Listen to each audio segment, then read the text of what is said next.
You're listening to the Paranormal UK Radio Network, and now it's time for the Paranormal Peep Show.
Hi, welcome to the Paranormal Peep Show on the Paranormal UK Radio Network. My name is Neil Ward and I'm joined by regular hosts Andy Chaplin and Ben Emlyn-Jones. Welcome to the show, gentlemen. And hello, Neil. Hello, welcome back. And we're recording this on a bank holiday Monday, but I'm sure this will be going out over the internet over the many years to come, so don't worry about the time. And well, welcome back to the program. A guest who's been on with us before, a few times now, it's Hugh Newman. How are you, Hugh? I'm very good. How are you guys doing?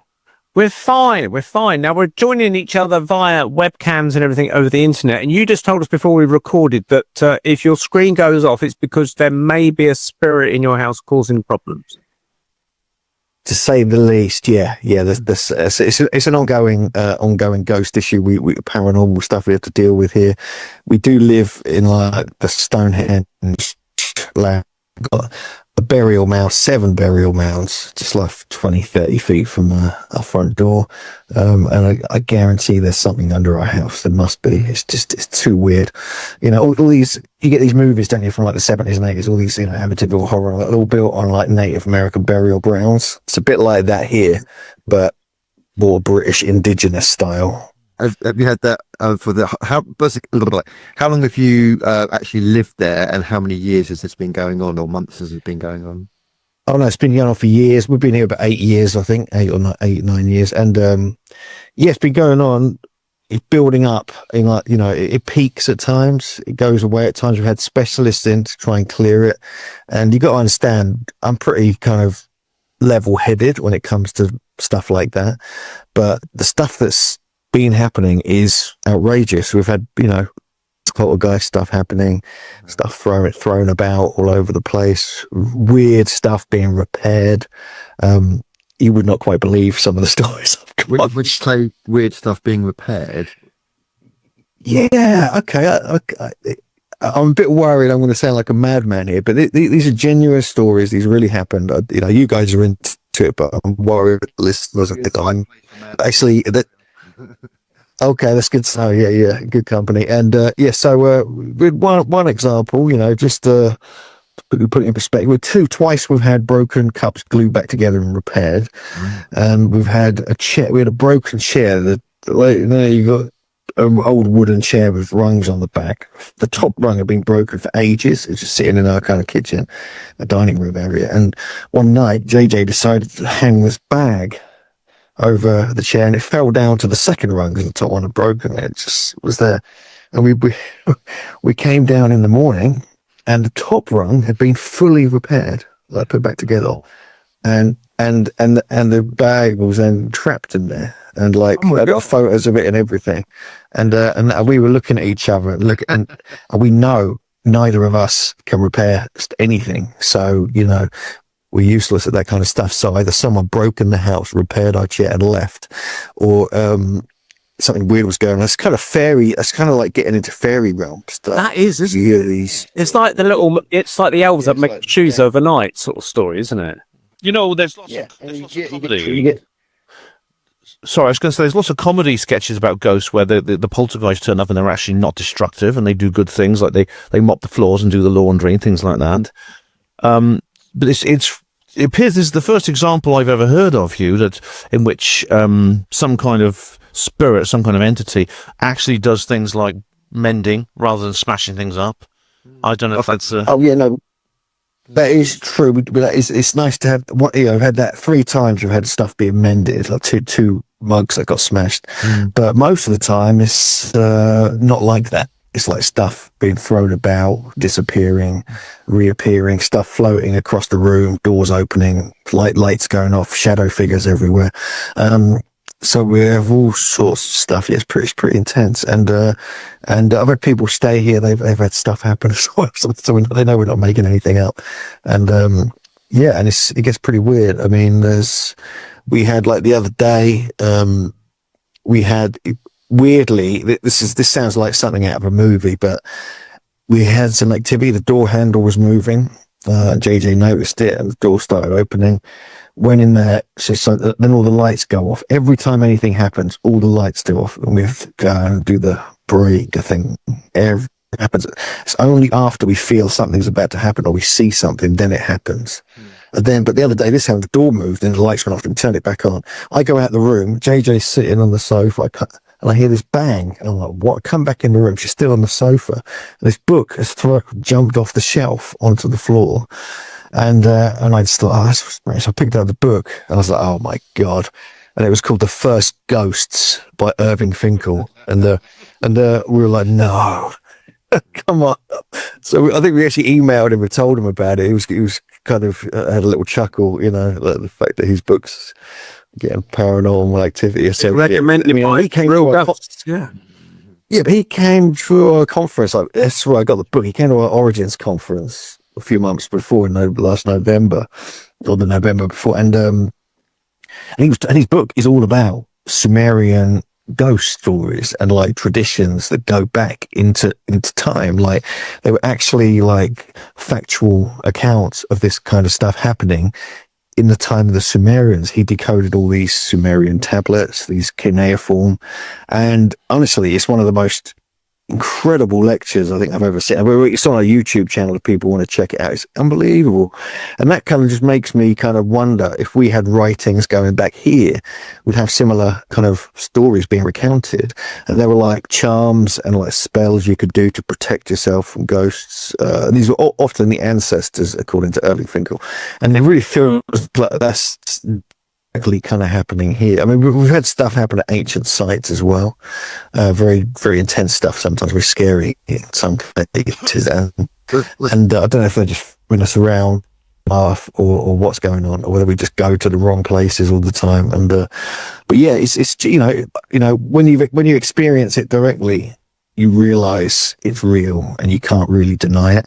But it's when you start telling lots of other people, they either think you're mad, don't want to be your friend anymore, or they think, oh, it's kind of intriguing, but, because they don't experience it, they don't really know, So, yeah. And, I've been interested in, fairy lore, kind of ghosts on and off through the years without too much seriousness. But when you have direct stuff flying, that's really dangerous. We had this cup kind of fly out the kitchen, and we had this, all it was, I was sitting here in my office, and then Joe was in the living room. We had this giant bang, whole house shook. This was like a few years ago. And we were like, what on earth was that? We thought someone had fucking driven into the house or something like this.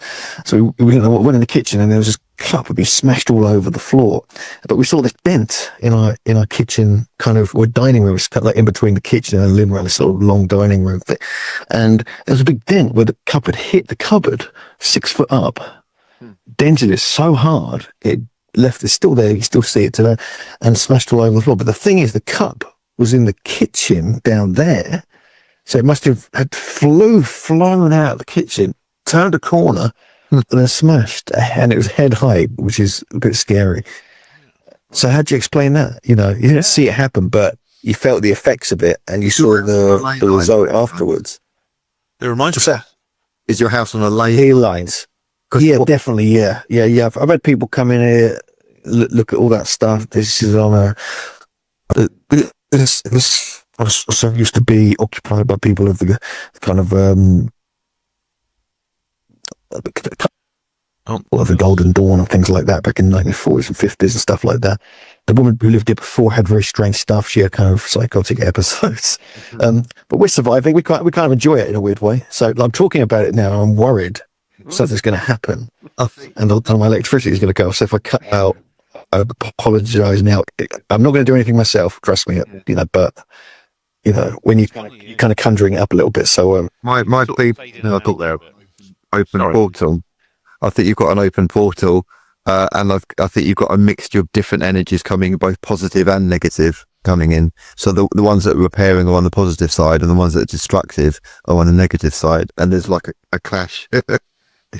That's what I do with it. Yeah, and it's a bit trickstery as well. There's like I found stuff in the garden, and there's no way you could have got there. It must have gone through the letterbox or something just to get in the garden. So there's this weird kind of stuff, stuff completely just vanishing, stuff rolling across the floor. And there's a few sites we've been to as well. We've had some interesting experience. We went to this site in Italy, and it's called Saturnia, and it's in Saturn Kronos. It's supposed to be the oldest, first ever built city in Italy, and it's built by the kind of giants or the gods, and hence the name Saturnia. It's got these polygonal cyclopean walls around the town. It's spooky as hell. When you go out of the town, you head down to the valleys. There's this kind of field of dolmens that were some of the earliest sites in Italy that go back 6,000, 7,000 years, and I went there once in 2008, and I felt odd then, but when I went back in 2018 with JJ, we were driving up there, and this is traditionally the kind of burial place of the giants, and you're not supposed to interfere with it or anything. So we drove there, and about half a mile before we got there, I felt like something in my solar plexus going, whoa, there's something kind of weird going on here. We should be real careful. We should, JJ thinks I'm mad when I say we should say some kind of protection kind of spell, something to protect us before we go in there. And she just laughed at me. So we got out of the car, opened up the boot, and we look over to the side, 'cause it's just behind this fence. And this 60-foot tree, cracks in half and smashes down on one of the dolmens. And we're just like, oh, well, that is odd, And we were like, well, I said, let's leave, let's get out of here. This is not, because I could feel it before I got there. I knew something was going on before I got there. Hugh, can I ask, was there any wind at the time? No. Honestly, this was something out weird, because there's no wind, there's nothing to suggest. The tree was fresh. We went and got photographs of it and filmed it and everything. The tree was fresh.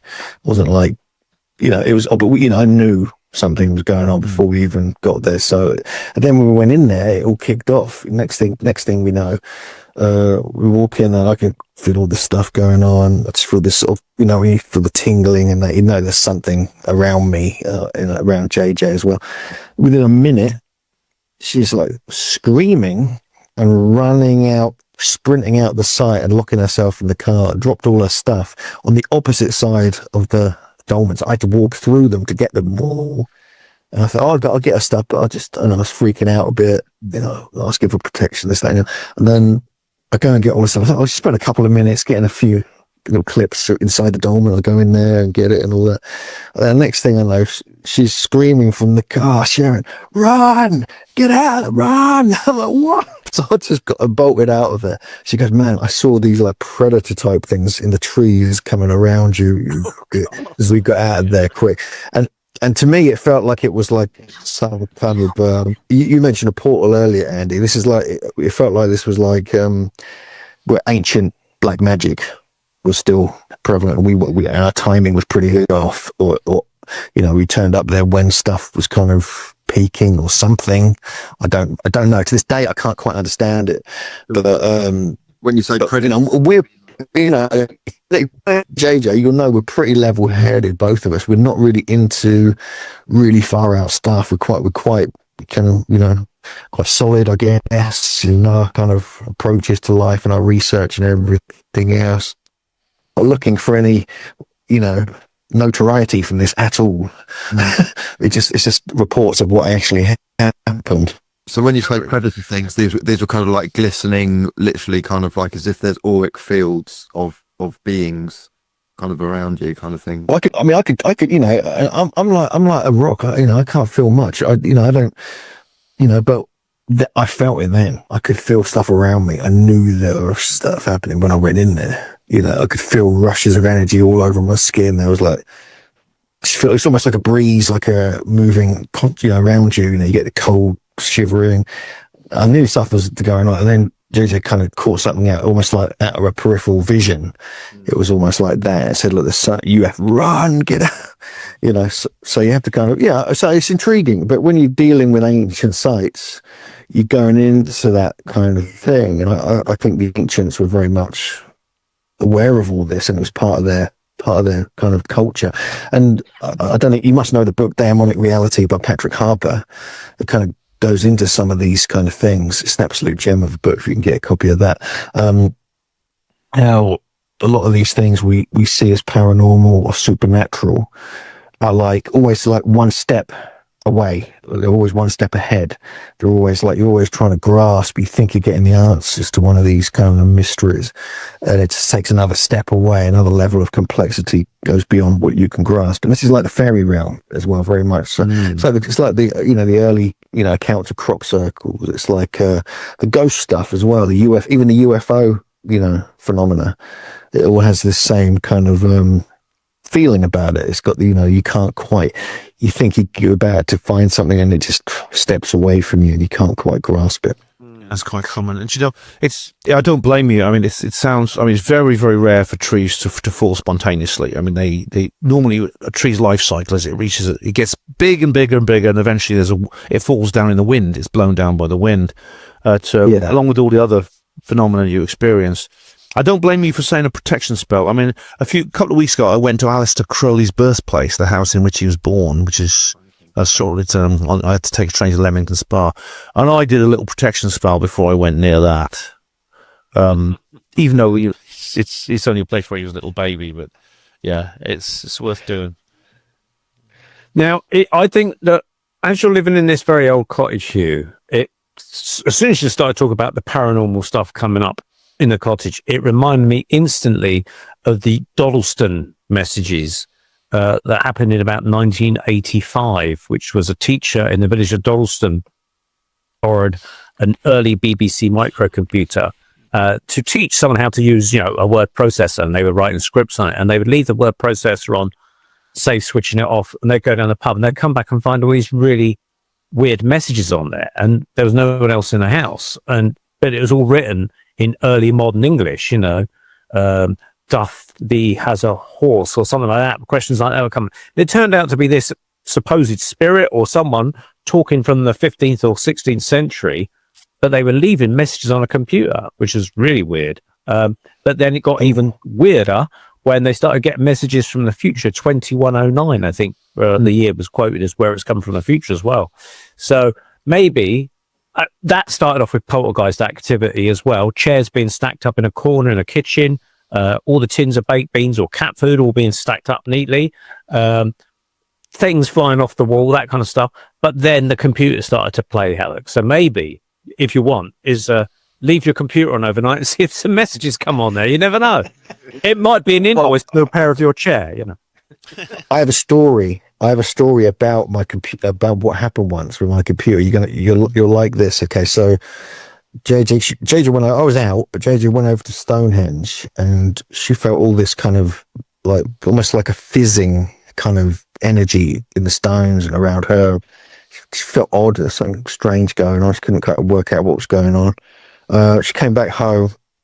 And then a few minutes later, I was out. I came back after when she told me all about it. Two guys who looked almost identical, wearing black, knocked on the door, and this fizz and energy was happening. This kind of buzzing, kind of feeling, and they kept repeating, "Can we come in?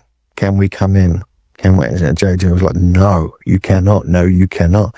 And she eventually closed the door, and I thought, this is very strange. And there was energy eventually dissipated. But I'd come back home that later that afternoon. It was just during the day. It was one of those humid, kind of muggy, weird days anyway.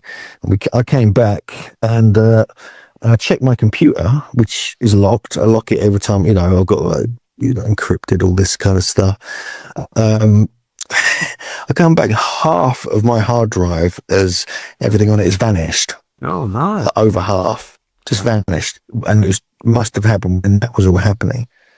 And I thought, what the hell? And luckily I backed it up 3 days earlier, so I had the whole thing backed up. But I lost half of my, I checked, I just looked at my hard drive symbol on the Mac and just went, why is that half the amount? What the hell? And half of it just being systematically deleted off it. From A, B, C, down to halfway through the alphabet kind of thing. It was and it was what? How? I mean, I don't know how to explain that to this day, because that just doesn't happen. Things just don't vanish off your computer, especially when you have 2 Men in Black turn up as well. Well, that's it. I was going to say they were like the Men in. It sounds like a Men in Black encounter. You get these strange people turning up. I mean, there may well be a connection between this disappearing data. I mean, yeah. What was the reason that disappeared? I don't know. I think to me it was like just half of my computer had gone. I don't know what. I don't really know. I can't remember what exactly that was, but I was just delighted I had a backup. Always good to suck things up. Yeah.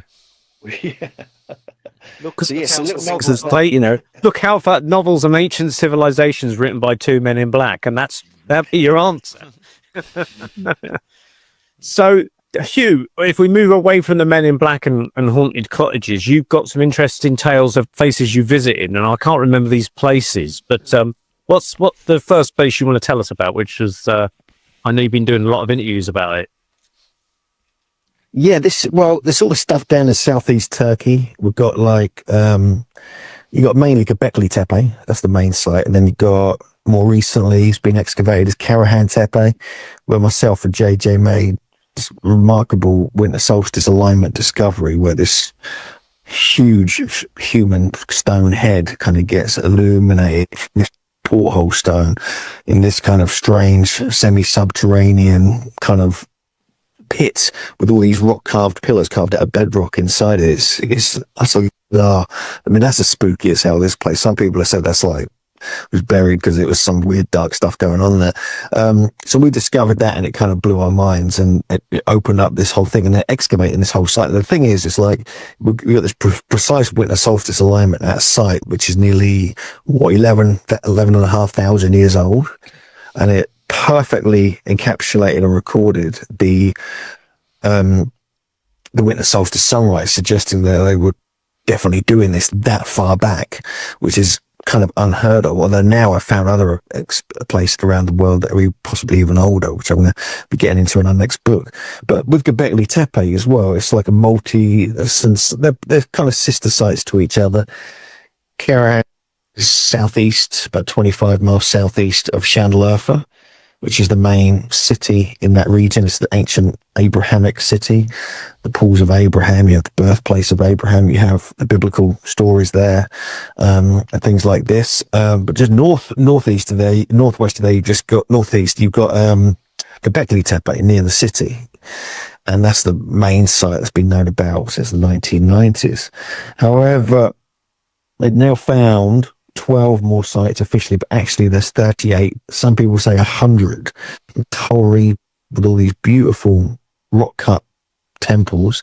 You've got T-pillars and these kind of circles, or these very specific geometries, which I've been finding, all with precision measurements and relief carvings and things like this. And it just makes you wonder who on earth was doing this at the end of the last ice age, because this is much more technical and beautiful and precise than Stonehenge or anything in Britain. Even it also almost matches stuff in Egypt or Peru. It's that insane. And so that is our kind of focus. I've done a little book on it. I've done my little wooden book on Gobekli Tepe and Karahan Tepe, the world's first megaliths. That's been out for a while. It's just coming out in America, and we're working on a bigger version, myself and JJ, because we've found tons of other stuff now. And it hasn't really been covered that much. The only other person really working on it is Andrew Collins, who's a good friend of ours. You know, we've been working, he's like my mentor, already been working with him for many years now. But it's just what is coming out of the ground there is insane, because most of it was completely deliberately buried, most of it. And so at the end of its use, like, you know, a couple of 1,500 years of use, then it's completely back then. So like 10,000 years ago, or just less. And so what? It's strange. And the thing is, they stayed buried until the 1990s. So right near, you know, if you think about Shanliurfa, this is like a major city along the Silk Road, connecting with the Middle East, with Anatolia. This was loads of stuff going on in biblical times, Roman times, Byzantines, even like Alexander the Great had a thing going on. So all this history happened there, going back thousands of years, but no one knew anything about Gobekli Tepe and these 38 sites that are coming out of the ground now, which is like a whole chapter of human history is completely not been there until recently. And so everything has to be rewritten now. This is what's happening. This is like, you know, people, you know, it's almost like the kind of time of Atlantis, you know, the alleged Atlantis. This is that era. You know, people talk about this Atlantean times, this memory of this lost civilization. It now appears it was actually out in the rocky hills of southeast Turkey, you know, and this is also, people are saying this is the kind of traditional area of the Garden of Eden. This is something that has been talked about by Andrew Collins, a lot written about by him over the years. So, you know, there's a lot to consider when you're looking at this part of the world. This is really the time of discovery. Big excavations are taking place. There's a whole project, they're called Tas Tepala, which means stone hills, or sacred stone hills. And yeah, we're headed back out there literally in a week or so, just to run another tour out there, but also to look around, see what else has been uncovered. So, you know, it's really what's remarkable, of course, is the antiquity of this site and its sophistication for something that essentially is Neolithic. And also you mentioned Atlantis. This is like finding Atlantis. The chronology that is given in Plato's Atlantis actually matches when this site has been dated to, as if in ancient Greek times there was some kind of historical record of the culture that might have built it, which has since been lost. In comparatively recent times, we're talking the last 2 millennia. And the third issue I think is remarkable is the modern establishment in Turkey, the scientific establishment, is not happy about these excavations. And according to people I know who've been there, the site owner has been like refusing permission for digs and things like that, as if they don't want this era of history uncovered for some reason. There's been a bit of that, yeah. There's been a lot of controversy just very recently, actually, about the owners of Gobekli Tepe. They planted olive trees all over the site, and that, you know, digging as such, but also it could have been affecting the archaeology, the roots going into the archaeology. It was Jimmy Corsetti of Bright Insight. And Nikki Jones, they've all been doing stuff out there. They went there recently to have a look, and they've been pushing to like get more excavated at Gobekli Tepe because this very, very small amount has been excavated, and this is like the smoking gun of like the missing chapter of human history. So why aren't they going for it? Why are they pausing? You know, why are they slowing down so much? I think that needs to be addressed, and you know, it's something we're kind of campaigning for. Like, it's almost like they want to give it away to future generations to excavate it rather than do it all now, which we don't understand. We just don't get. We don't get that way of thinking. So yes, unfortunate, but there's the tourist dollar to consider. They're building infrastructure for that. They're funded by what's called the Dogos Group. These are who are funded by the WEF, which is a whole conspiracy theory in its own right. And but yeah, so there's a lot to think about when you're kind of you know, dealing with a kind of very high level official stuff, especially in Turkey, because it's political. It's got this religious thing going on because you're down in southeast Turkey. There's a kind of Islamic thing there. There's a Christian thing. You're on the border with Syria. You got the Kurds, who they kind of took out many years ago, and there's still like memories and trauma from that. So there's this whole kind of problem area really going on down there. So they have to tread carefully, whatever. And I just get concerned that they're gonna start finding stuff that they can't really explain. I think it's so amazing what they found already. I think they're hesitant to dig too much because they could find something that's just completely gonna rewrite history. Do you think that they're taking orders from dark suited people above saying, "Don't touch this, cover this up"? Yeah, who knows? I mean, it's really hard.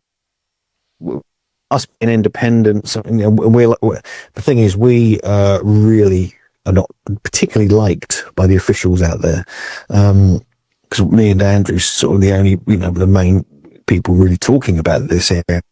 There's not any people doing. For us, it's the most fascinating thing happening on the planet right now, and so we kind of, you know, always talking about it, always publishing on it, writing about it, making videos, everything else, doing podcasts. Taking tour there as well, kind of enjoy doing. And yeah, so I don't know if there's anything deliberate, but what I do know is that they're very careful with the way they're approaching everything, and they don't like. There's a lot of people like this Jimmy Corsetti, and they don't like them because they're actually exposing some stuff about what's going on out there. Myself and Andrew and JJ, we kind of, you know, we keep them, you know. We don't say too much. We say the right amount of stuff because, you know, we don't want, because you can get banned from there. You know, I've been threatened with being banned. So is Andrew. Jimmy's being threatened with it now as well. And they're serious out there. You don't mess about. You know, you don't want to end up in a Turkish prison for doing anything they deem illegal. That's for sure. So yeah. So you got to, you know, the fact is they've excavated quite a lot. They've done a good amount of Karahan Tepe. There's new sites being excavated, like Saberch, another site, which is remarkable. There's other sites like Chakmak Tepe, which is even older than Gobekli. There's Tepe, which is near Karahan Tepe, out in the Tek Mountains. And so there's a whole civilization to be found out there. That's the thing. We're not talking about one or two stone circles. We're talking, each of these sites has multiple structures. You know, Gobekli Tepe has at least 20 sized stone circles, some of them carved from bedrock with beautiful 3D relief carvings to such a high level. You would think they were done by modern artists, and yet this is at the end of the last. These were hunter-gatherers supposedly doing this, and so you have to think, what on earth is going on? And then I've been looking into the geometry of all these sites. In fact, I've been doing it the last few days, and it's been driving me mad, to be honest with you. I've got to admit this, just trying to work out and back engineer the geometry of stone circles there is, and it proves beyond doubt that they were doing this, and some of the geometric designs are identical to what we find in British stone circles and in France as well, and even Nabta Playa in Egypt, which goes back 7,500, 8,000 years. There's very specific geometrical constructions. I've actually been working on it. I've got a whole pad of technical stuff I've been doing with compasses and pencils and you know, protractors and things like that, just trying to work out how they did it. And it is, they definitely were doing geometry, and I think, you know, and they also have very specific measurement systems which are all based on earth measures as well, and so they must have had an understanding of the size and shape of the earth. So you got things like that. I mean, how on earth could that be happening? Who was giving them that information? How did they acquire it? And then JJ Ainsworth, my partner, we're working on a book together as well. She's been looking at the astromythology of it and found that they were studying astral at a very something called the Golden Gate of the Ecliptic, and all the symbolism of that is marked within these sites. Yet the archaeologists and the academics, right, you know, they say no, there was no astronomy, there was no geometry, there's nothing. You can't have any of that. They all had roofs on, you know, temporary, so they never looked at the sky, which is just utterly absurd.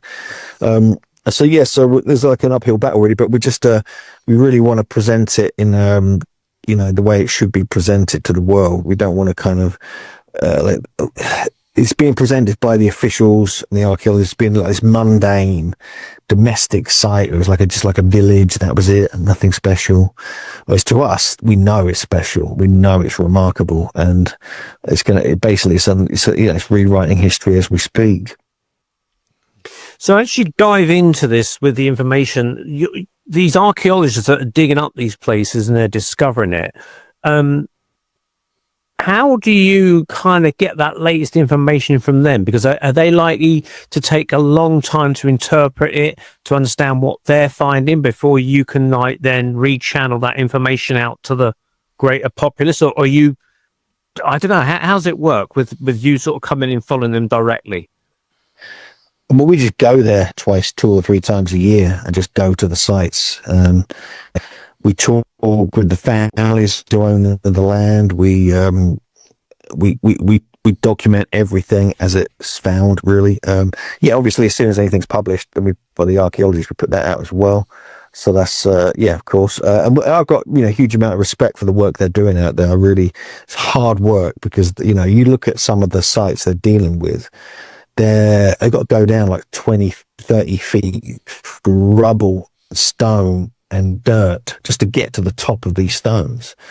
So, and they have to be really careful as they go down because these were very heavily buried, and deliberately so in most cases. Although there is evidence of a slope slide at Gobekli Tepe now. In the main area, and so there's. But to us, we when it comes to understanding these sites, the work the archaeologists do is stellar. They do the hard work, they do the graft, they do all the studying, they do all the analysis, scientific methods, dating and everything else, and that is brilliant. But when it comes down to interpretation, that's where you got to get other people in, interpreting these sites. And that's one of the things I'm very strongly focused on is, getting people who've got expertise in geometry or astronomy, things like this, or, mathematics with the numbers and the symbolism, things like, you can't just rely on archaeologists to do that because they're not trained in many of these different other disciplines. They're trained in archaeology and anthropology, maybe, so that's what it kind of comes down to, and I'm an obsessive, obsessively into like geometry and numbers, things like that. So I keep finding all these things associated, which are the same. That's what is old canon of number science, which has been around for about thousands of years, like through the work of John Michel and John Neal and Robin Heath, and now Howard Crowhurst, people like Adam Tetlow, and I'm sort of part of that sort of way of thinking, because you can really understand a culture once you know how they thought, and like when they're laying out the geometry of a site, you can actually work it out how they did it. If you've got a compass and you've got a bit of understanding, and so what I've been literally doing that, and I've been like, oh my, highly technical. This is like they're not just coming up with these shapes by chance. They have to lay it all out and then carve it into the bedrock, and then place pillars very, very specifically around this geometry. With these very specific orientations to specific. Sometimes to stars, sometimes to the winter solstice, sometimes to there's they have an understanding of north, south, east, and west as well, and also the way that the sites are placed across the landscape are sometimes harmonically placed. They're surveying. They're going beyond just the one site and going across the entire landscape. So when you start seeing things like that, you realise you're dealing with something very special. Mm. So with the fact that it's getting buried, or you think it's been deliberately buried, is there any theories put forward to why that might be so? Well, it's been a big debate. So the original is actually, in that kind of realm, there's like this big debate about that, because clearly the sites have been buried. Karahan Tepe, definitely deliberately buried. The thing about that site, it was some of the statues were broken. They were fell apart. They've been broken in specific places and then placed, and other things were placed in certain areas, and then it was buried with all these very specific care of soil, dirt, rock, things like this. And there was a long time thought Gobekli Tepe was like this as well, but then they found that there was actually actually like a sort of slope slide where stuff that built up around the edge of the main enclosures on this sort of hill fell inwards and kind of buried part of it. And they're trying to put forward that it's what the archaeologists are doing. They're trying to put forward that that's all it was. It was just accidental. There's no deliberate burial, like the original archaeologists said.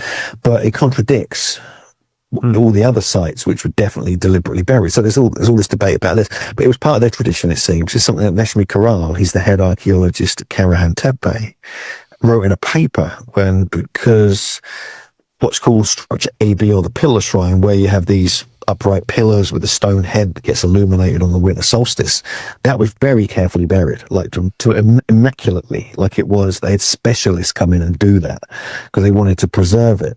And likewise at Gobekli Tepe, there's evidence of rebuilding, repairs, putting things back in place, placing ornaments, statues and artifacts, and then burying it over. So it's almost like they were burying it like a burial, like a person, with all their kind of paraphernalia. Even though there's very little evidence of human burials, there's like the sites were what they were burying, not the humans.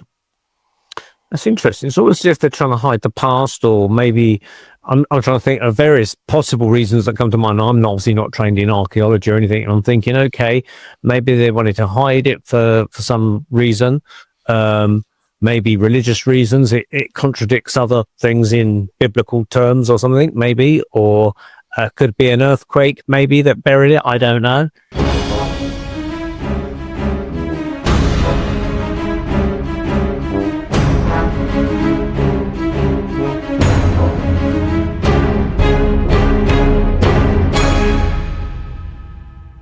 Okay, here's part 2 of our show with Hugh Newman. And Andy, he was asking a question to Hugh concerning the burials, I guess. It was just a lead on from what you were saying, Neil, in terms of these ancient artifacts and monuments being buried and why they would want to do it. Like one speculation that maybe I could put forward is maybe there was a civilization that felt that they had to move and had to shift on, and maybe the whole burial thing was to keep the essential things hidden with a view to at some point, someday, going back to it. Now, from what I understand in Turkey, and correct me if I'm wrong, Hugh, there's quite a lot of underground tunnels and caverns and places where people have hidden for whatever reason. And we don't quite know what the reason was, but there's apparently layers and layers of tunnels. Could a civilization have kind of buried everything up sticks, gone to these tunnels for whatever reason with a view at some point to going back? It's a good point. Yeah, there's a lot of these underground cities. There's the most famous one is Derinkuyu, which is in kind of Cappadocia, kind of central Turkey. But there's actually 200 underground cities have been recorded. About 30 of these go multiple levels down, 200 or just 1 or 2 levels. There's some have been found not too far from Gobekli Tepe. There's one has been found in a place called Midyat, which is, about 100 or so miles to the east, going into the kind of area where there's a whole other very ancient, even earlier than Gobekli Tepe. There's some sites in that area. Then they found some in Konya near Çatalhöyük, which is a couple of thousand years later than Gobekli Tepe, but it's in central Turkey.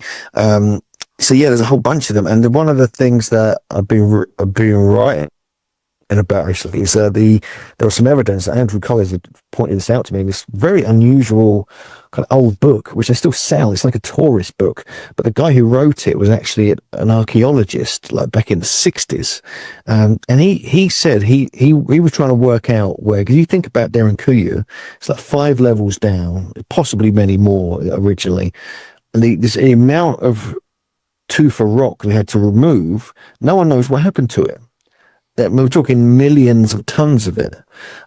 People have been trying. So this guy actually, he went to the rivers nearby and found evidence of all this tufa powder and rubble that come out of the caves, and found evidence of Paleolithic and Mesolithic spearheads and arrow points and things like that within this kind of debris that came out of Derinkuyu or associated underground cities. So he realized that they could be super ancient, not especially the first couple of levels. They're always the most ancient. Then the further you go down, people build, as they're building up and they're building down, into the ground.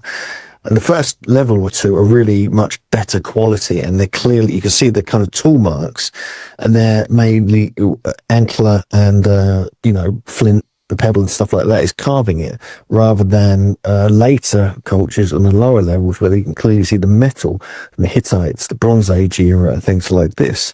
And so they could be super ancient. They could be even older than Gobekli Tepe, some of them. They may have actually been built to protect themselves from the Younger Dryas that was going on, the impact events, the atrocious. I mean, because even 150, 200 miles south of Gobekli Tepe, there's a site called Abu Harara, which got destroyed by a cometary airburst, which they found evidence of extreme heating on the kind of rock particles and the sand, glassy sand that was produced from it.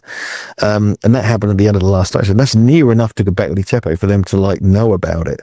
And it was just a little time before Gobekli Tepe. So this stuff was happening in Turkey. So a good reason to go underground. And like you said, after 1,500 years of use at these sites, Gobekli Tepe and Karahan Tepe, once they covered them over, they appeared to leave.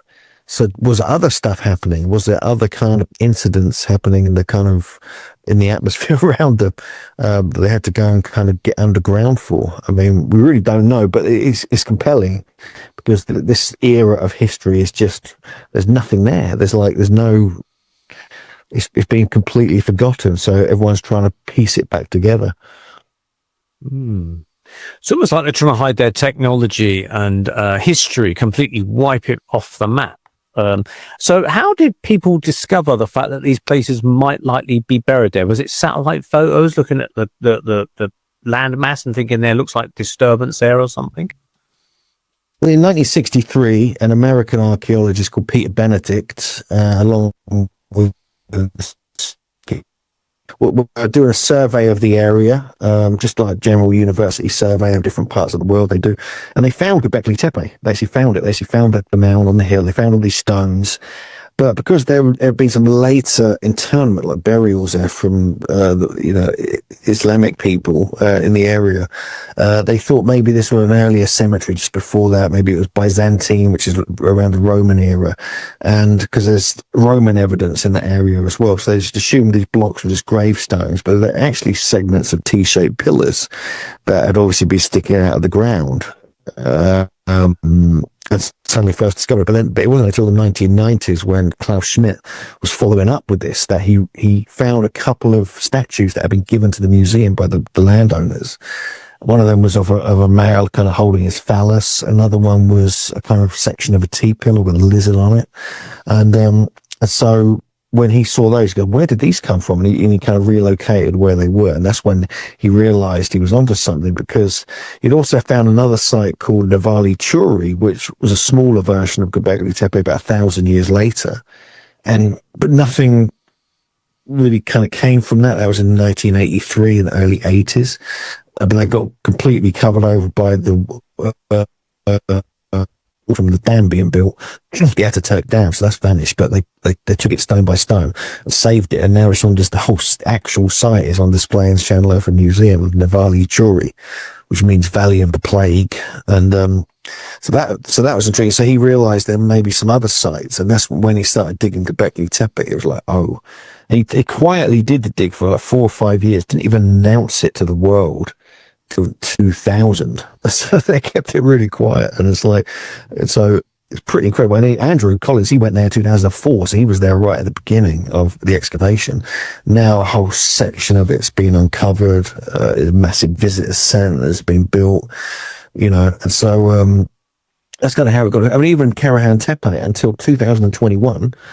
We were visiting there since I've been going there since 2014, and like all you see across this whole hill is these little kind of what look like slabs of stone in pairs across the whole hill, just sticking up out of the ground a few inches, and they're the tops of T-shaped pillars of these giant stone circle enclosures.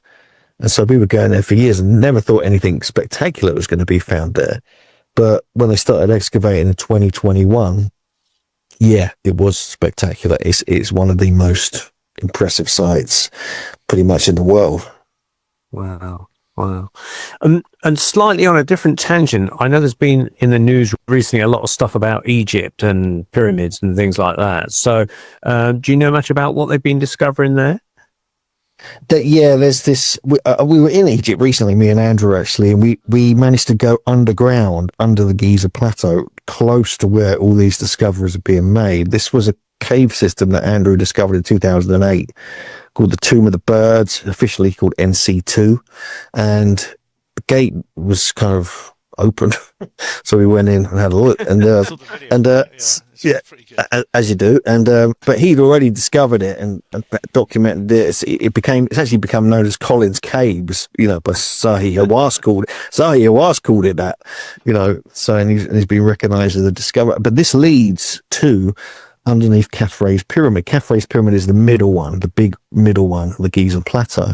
And yeah, so all this stuff came out in mid-March from they're called the Khafre Research Project team, from the Italian Armando May and Filippo Biondi, who are actually coming to speak at our conference in November, by the way, because they're very interesting people, and they're using basically satellite scanning technology, but it's all about being able to do stuff with the data effectively, and they've patented this way of doing it, which is incredibly interesting, and it could open up a whole world of satellite underground archaeology now.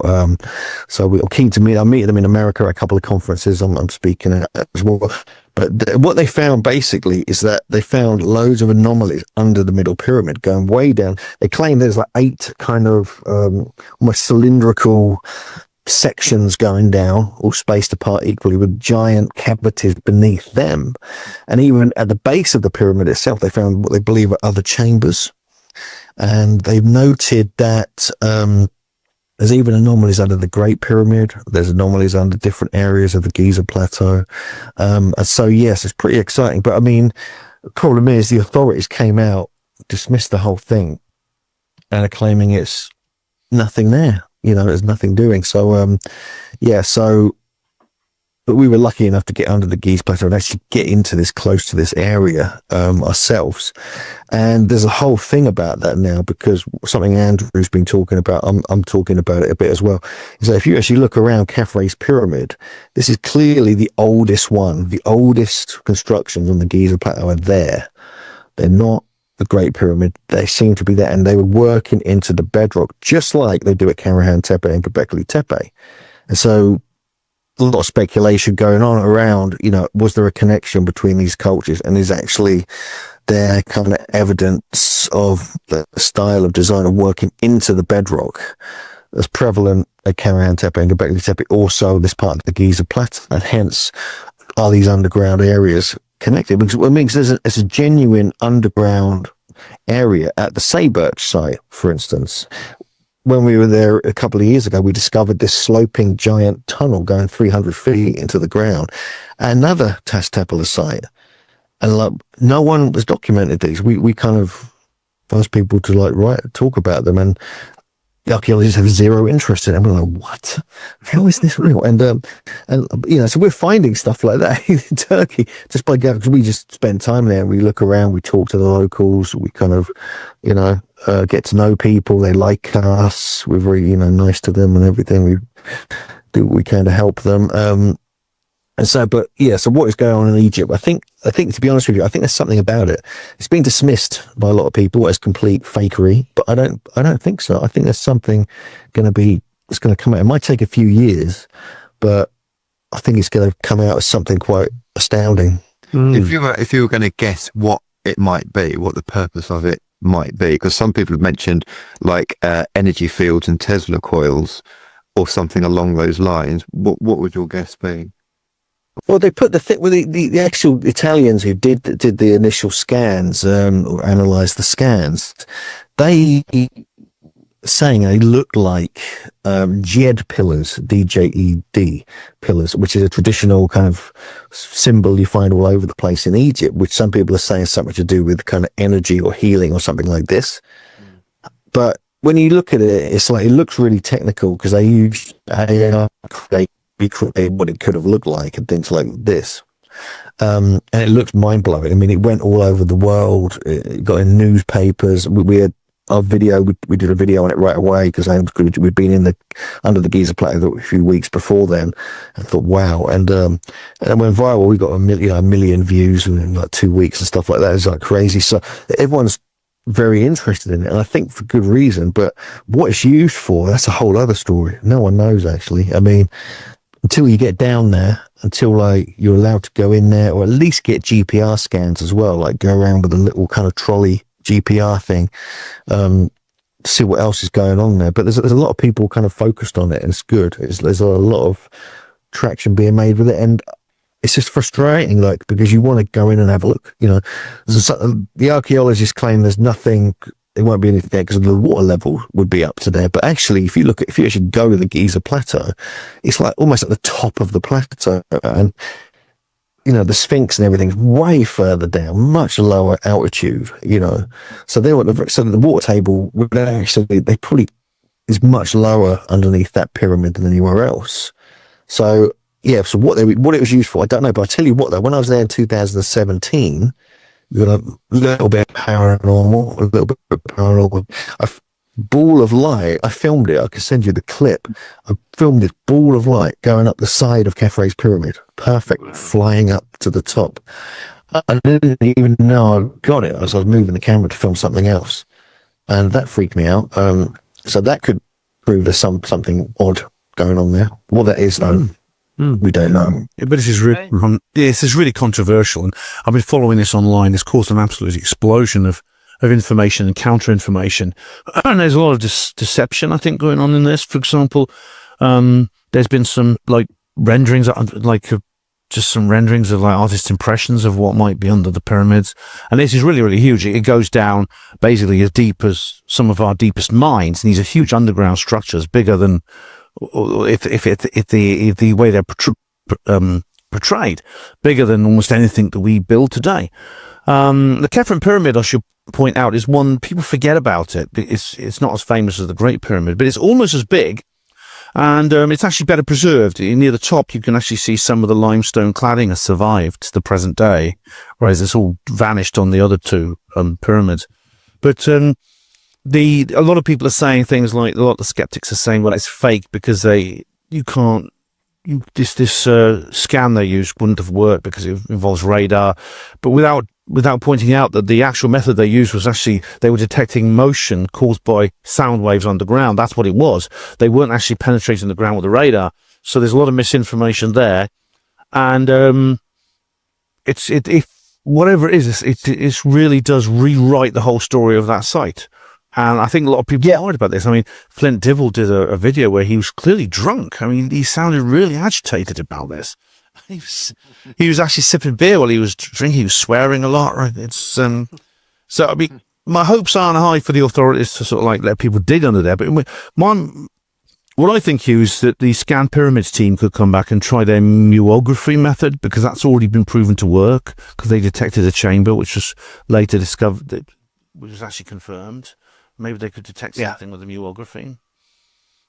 Because that's possible, yeah. No one could refuse that, because it's not penetrative. It's not a penetrative method. It's just, it works by cosmic rays. You know? One of the things that they kind of backed up their kind of case, we featured that in our second video we did on it. And we're doing actually this webinar soon about it as well, with Gaia TV. But they found what they did. They showed what else they'd found with the Giza Plateau, and one of the things was the Osiris shaft, which is a known underground area. It goes very deep. There's 200 feet down at least.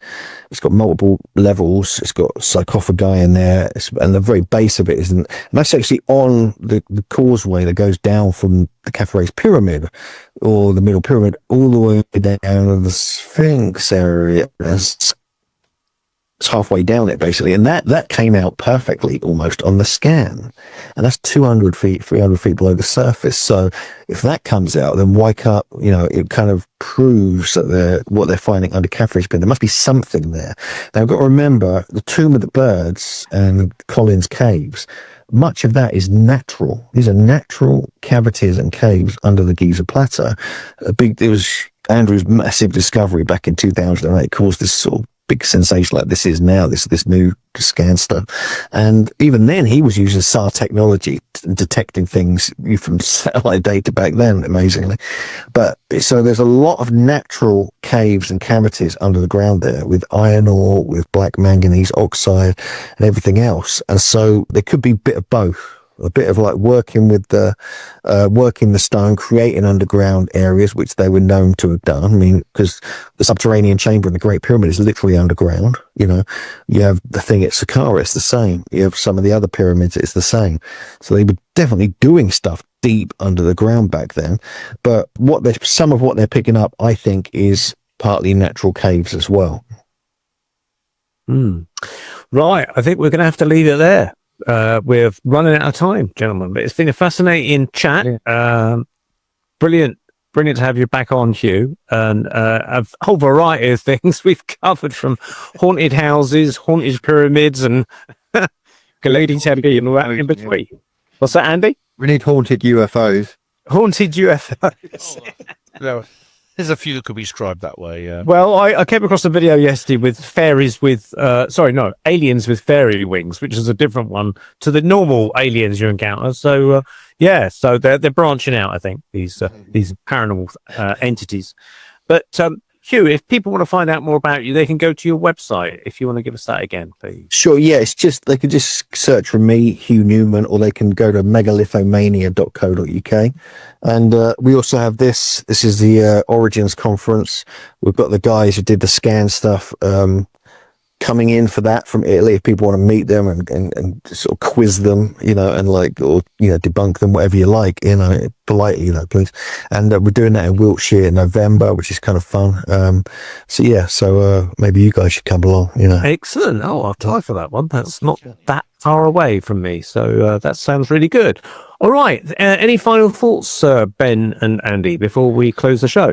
I've just really enjoyed this discussion. I think we're looking at a point now where a lot of truth is coming out about all kinds of subjects that was never really addressed before, was laughed at before. So people like us, I think, are now experiencing a real vindication. The world is changing, and people are going to owe us a lot of apologies. Whether they actually will or not, I don't know. But I think we are being proved right, and I'm happy that I lived to see this day. Yeah, and I'd say the same thing, in that there have been, I don't know if you want to call them psychics or remote viewers, but certainly people of a mystical persuasion have been saying there's something under the pyramids for quite a few years, and everyone's like, oh no, load of old rubbish, tinfoil hat. And lo and behold, actually there is. And apparently there's some kind of mystic library, this is what I've heard, underneath the pores of the Sphinx. So I don't know. Is that Edgar Casey prophecy or something? It'd be really interesting if there could be a bit of kind of probing under the Sphinx pores and see if we can. Yeah, that's all been confirmed by sonic detection. Sound waves. Yeah, it's been confirmed in space. What really bothers me is, why are the authorities so dead against something that could absolutely shatter our version of history and rewrite it? Why would you be against that? Why would you not, with a scientific mind, want to investigate that? Exactly. Yeah, maybe they're investigating it, but they've got to keep it quiet for the minute, because it might upset a few apple carts and things, you know, Christianity or Islamic stuff or whatever. You know, you just don't know what boat you're going to rock as soon as you announce it. So they've got to look at it, digest it, and maybe it's a bit like a disclosure thing, but on the archaeological side of things, isn't it? You know. Yeah. Right. Okay. So thank you very much to Hugh once again, and to Andy and to Ben, and for joining us on the Paranormal Peep Show on the Paranormal UK Radio Network. Stay with us for next month, and we'd look forward to seeing you then. Bye-bye. Bye-bye.